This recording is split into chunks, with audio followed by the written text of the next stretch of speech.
আমার গ্রামের বাড়ি হলো যশোর ঝিনাইদহ। আমি পেশাগত কারণে বাংলাদেশ সচিবালয়ে গত 20 বছর যাবত বসা আছে। আমি বহু অফিসারকে চিনি, তবে আমি আপনাদের কাছে বলাবদ্ধ আজকে এখান থেকে আপনাদের কল্যাণের জন্য যখন যেখানে মন্ত্রীর কাছে যাওয়া লাগে, সচিবের কাছে যাওয়া লাগে, আমি অর্ডার করতেছি, আমি যাব। পাশাপাশি আপনাদের কাছেও আমার কিছু দাবি আছে। সেই দাবি হলো যে আপনাদেরকে সংগঠিত হতে হবে, সুসংগঠিত হতে হবে। আপনারা যদি সুসংগঠিত হতে না পারেন, আপনাদের কোন দাবি দেওয়াই অন্তত বাংলাদেশের মাটিতে বাস্তবায়ন হবে না। আপনারা যদি সুসংগঠিত হতে না পারেন, তাহলে চেয়ারম্যানদের অত্যাচার থেকেও আপনারা মুক্তি পাবেন না। এখানে যার জোর মূল্যটা চেয়ারম্যান সাহেব মনে করেন যে সমস্ত কিছুর মালিকগুলা মালিক, মেম্বার তার পছন্দের একজন মেম্বারকে নিয়ে কোন কাজ করতে বেশি পছন্দ করেন।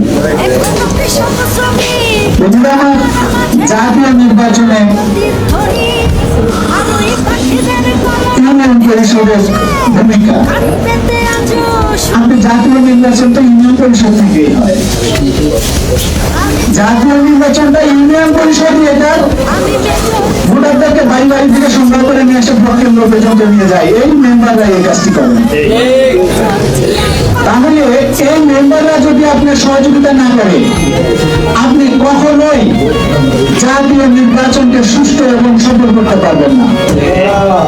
অতএব কারণে তৃণমূলের এই জনপ্রতিনিধিদেরকে যথাযথ সম্মান এবং মর্যাদা দিতে হবে।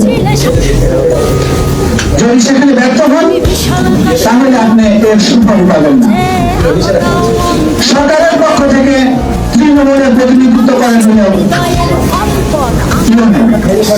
সরাসরি তিনি প্রধানমন্ত্রীর প্রতিনিধিত্ব করেন, আর এলজিআরডি মন্ত্রণালয়ের প্রতিনিধিত্ব করেন আজকে আপনারা যারা সামনে বসে আছেন তারা।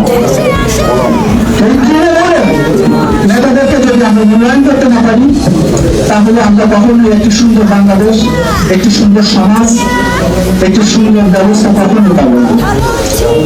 আপনি যদি তাদেরকে মূল্যায়ন করতে না পারেন, তাহলে তার গ্রামের রাস্তাটা সঠিকভাবে হচ্ছে কিনা, কন্ট্রাক্টর এটা কত % চুরি করছে, সেটা তার থেকে আপনি এই সরকার কখনোই পাবেন না। কারণ তার থেকে ভালো ফল আশা করতে লাগিয়ে তাকে তার সম্মানিত মর্যাদা দিতে হবে।